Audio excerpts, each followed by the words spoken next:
So what a great joy it is to be a host to the Almighty, Ushpizin Ligvura, that throughout the day we can have a real joy in our heart, knowing that what we're doing is the service of God, and that we not only are serving Him, but we're a host to Him, in me, through me. Through the Torah study that I am committed to in a fixed manner, by day and by night, even though it's only a little bit. If I had a little bit more time, though, I would add. Therefore, my whole day is as if I learned Torah. And likewise with giving charity. It uplifts.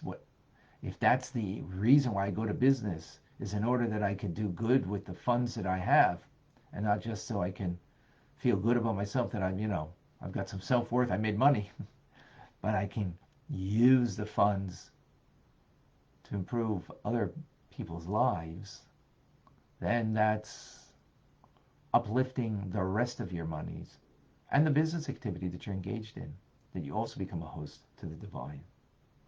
Now, that's the joy that we have in our heart as a result of this awareness, which that joy is very important to allow us to properly serve God, because you have to serve God with joy. But at the same time, we can have the exact opposite feeling in our heart, and that is on the other side of the heart, that we can feel a pain, we can feel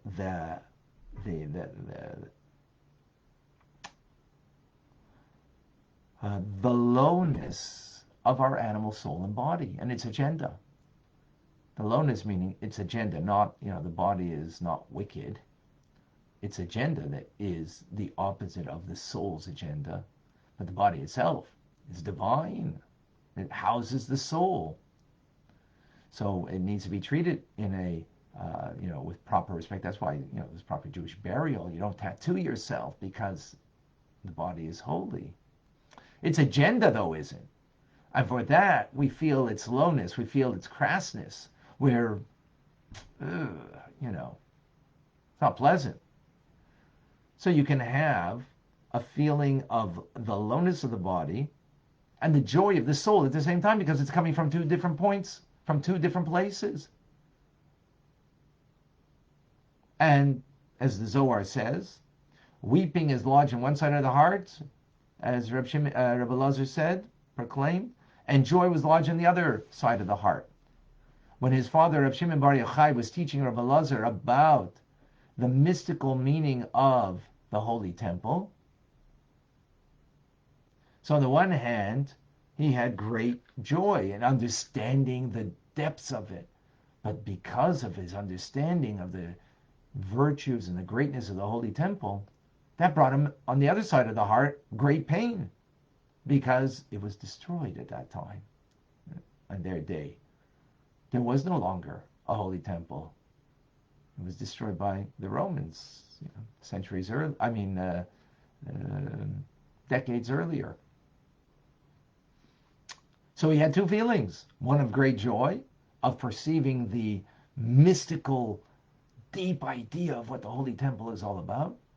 And on the other side of the heart, he's weeping and feeling devastated, now that he understands it, of the great loss of it. Two things coming at the same time. All truths come in a paradox. And here's the paradox, two opposite feelings that you have in your heart. Weeping and joy, as Rabbi Elazar. And for us, that means that we have great joy because we identify with our divine soul, and not only identify with it, but we've had so many layers of different joy that we've spoken about. Now we come to the conclusion, chapter 34, in this whole section of Tanya, that we have great joy, owning our stuff, redirecting ourselves to identify with the divine soul, knowing that we're extracting it from its imprisonment every time we do a mitzvah or we study Torah like we're doing it now. Being a host to God. Wow. That you're hosting in you and through you God Almighty. Another reason for joy. And yet at the same time, you can have the opposite feeling of feeling the lowness of your animal soul and body, which is very important, because otherwise just having that joy and not having it tempered by knowing that, hey, joy of the divine soul is obligatory, it's beautiful and it's wonderful. But we have to be careful, because we have another part to us that can rear its ugly head very easily. So we have to be aware of that too at the same time. So a double awareness here, and which makes it a what's the word I'm looking? Challenge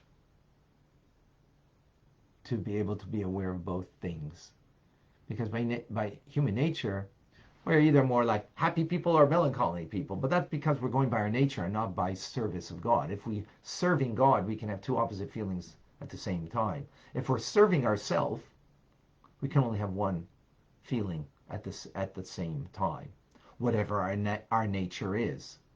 So if you find that it's difficult to have two feelings like this at the same time, we need to think where we're coming from. Is it not from a self-serving mode of operation, rather than divine service? Because in divine service, it is then not only possible, it's very doable, as the Alter Rebbe tells us here. It is extremely doable. Okay, let's take questions.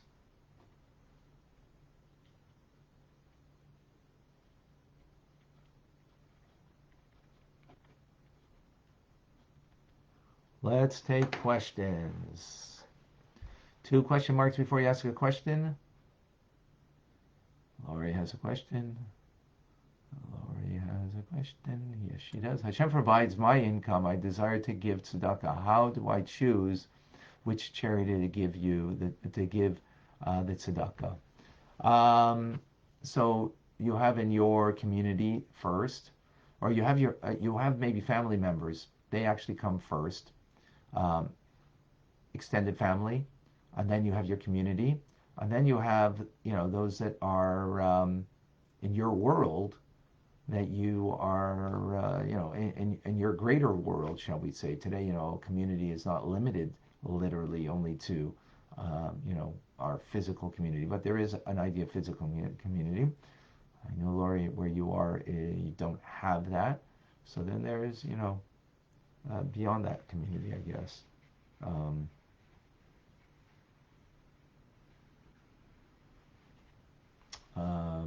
But more, we can speak about that more another time. But that's the basic idea.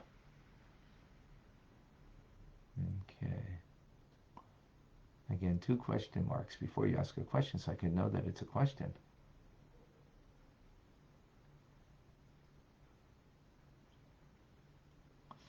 Davida, why did the Rebbe tell us to put our pushka in our kitchens? Very good. So the Rebbe once spoke, actually, thank you for bringing that up, Davida. So a charity box, when you have it on your table, it's wonderful. And we should have one. Children should have in their room, so they should be taught to give charity, right, in their room, so they feel more the personal connection to giving charity. That's very important. But the Rebbe spoke also in the kitchen primarily, or it could be any part in the house, where you actually fasten a pushka to the home, to the walls, literally. And the Rebbe explained a beautiful idea. And it fits in with the concept of what is the means and what is the end. So is your home the end? Or is your pushka on your walls the end? When you put a pushka and you fasten it literally to the walls of your home, Your walls of your home now become the means to the end of tzedakah, of charity. So now your home is not just your home is in figurative sense charitable. Your home literally is charitable because you have fastened to the wall of your house a charity box, a pushka. What a brilliant idea, Rabbi. I mean, just the nuance on that. Now, if you're not ready to do that, fine, just put it on the table and give charity. But this is a beautiful idea that your home now becomes a vehicle and means to the end of a mitzvah, tzedakah, of charity. Literally, the physical walls become that. What a beautiful thought and beautiful idea. Thank you, Davida, for that. Are all inequalities and injustices from God? I don't know what you're asking, Jay. It doesn't seem to fit in with our discussion here in any case.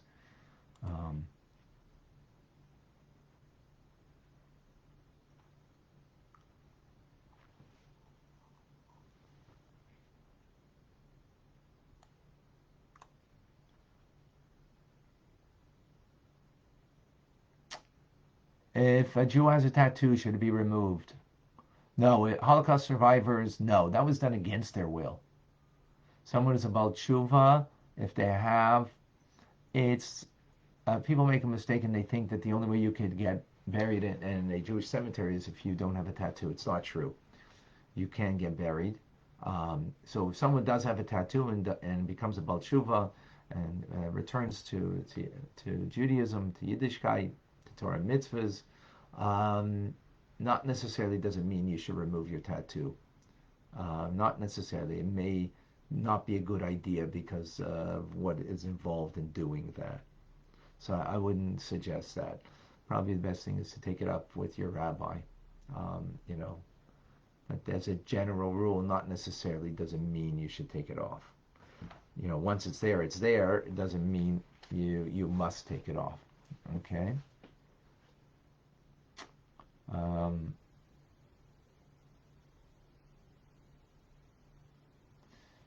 Margaret Lozata is asking about her cousin, a 50-year-old able man. He has been living off the state for years now, never attempting to get a job, living in misery of his mind. How can I help him? That's a good question, and I'm not certain handouts, necessarily, are money is necessarily good, because who knows what he does with the money. If someone pays for rent or partial rent or pays for for something that that at least they have basic things taken care of, so then that's one thing. It's another thing to just give money to someone who is not really a responsible individual. That you got to be a little careful with, and I don't have the precise answer to that. But good question, Margaret Lozata. Okay. Michael, please share with us.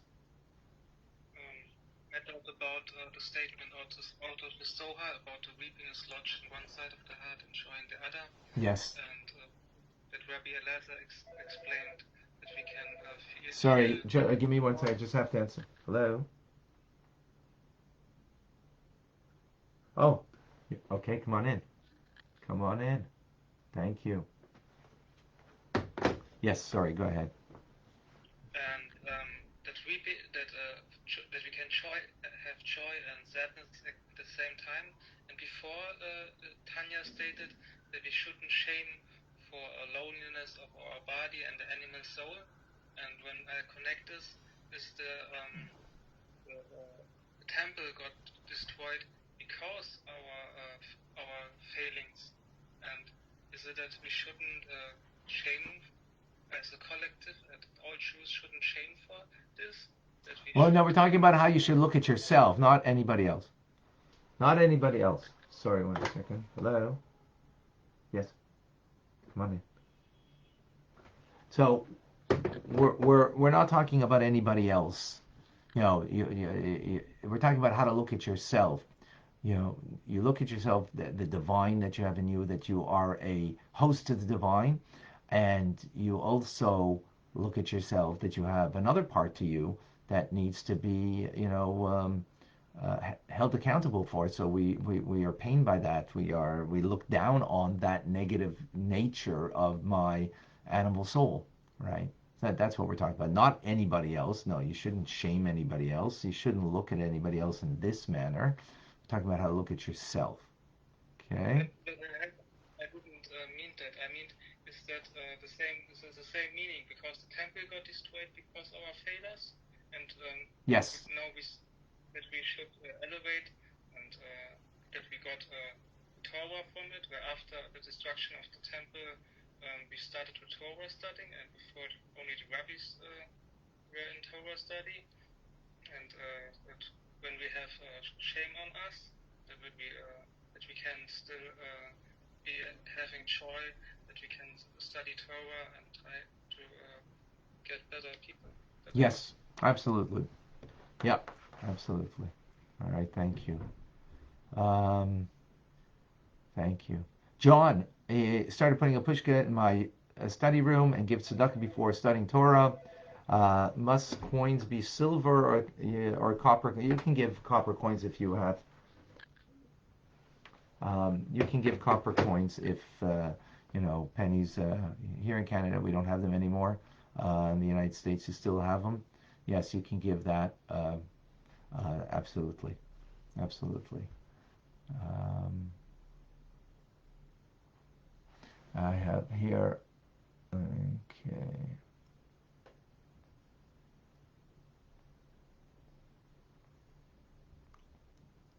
Alice asked a question. How do we really express our sincerity to Hashem that we really would do more Torah study if we had the time?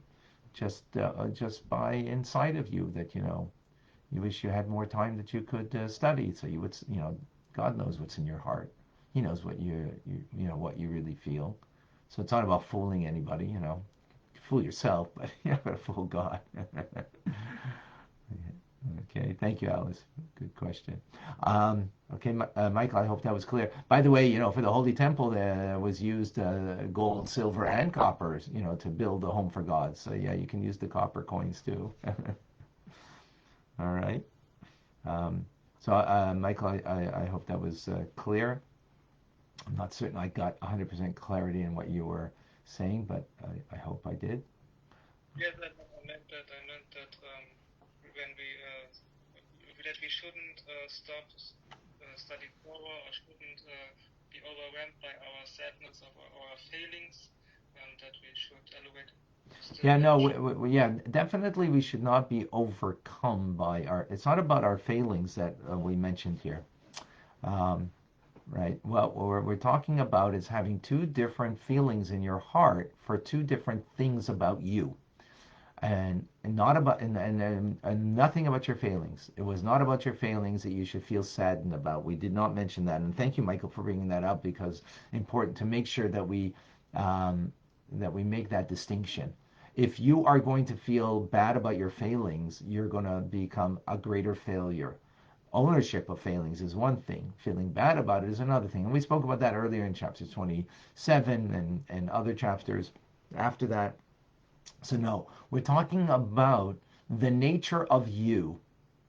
So you've got two things. You got a godly soul and you have an animal soul. And both of them, make for the righteous, they don't make up they don't have both things. They only have a godly soul. They've transformed their animal soul into holiness. But we haven't. So we have these two parts of us. And we're talking about the nature of it. The nature of the godly soul is, hey, godly, right? And that we identify with it. And when we focus on that and we do our Torah study and we give our charity, we become a host to God. Wow, that's great joy. That brings great joy when we ponder that. So it's about who I am. But at the same time, I also have another part of me, and that's the animal soul. And that animal soul that is in me, I need to not adore it, but be to have negative feelings towards it. That's the point, right? To have a humble spirit, because I have a part in me that has an agenda, not its agenda, its nature. I'm I'm I'm a humbled spirit because of it. I'm not joy because of it. I don't joy because I have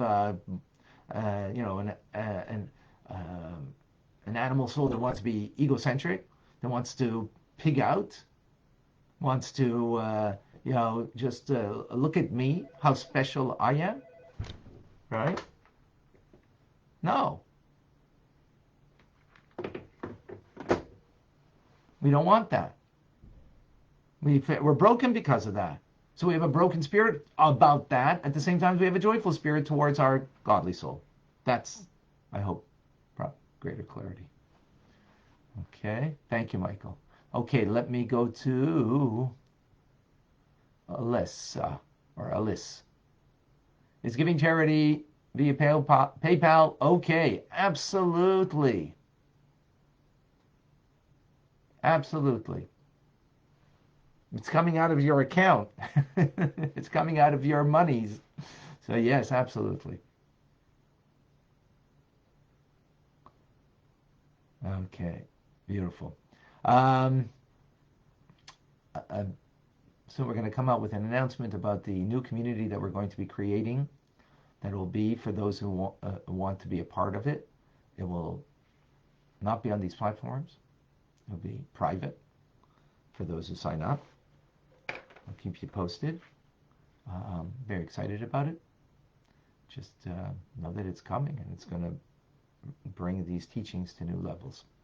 I'm Rabbi Ronnie Fine, coming to you for Chabad Zurich and Kadesh in Montreal, Canada, where it's a privilege, a pleasure to share with you the Tanya. A reminder, 1 o'clock Rambam. We have more students coming on lately, which is great. And 6:30 tonight, there will be a Torah studies class on the Parsha, starting a new book, the third book, Leviticus Vayikra. Very exciting. Come and join us. Looking forward. God bless you. Shabbat Tov. Good Tavach. Wonderful week. All the best.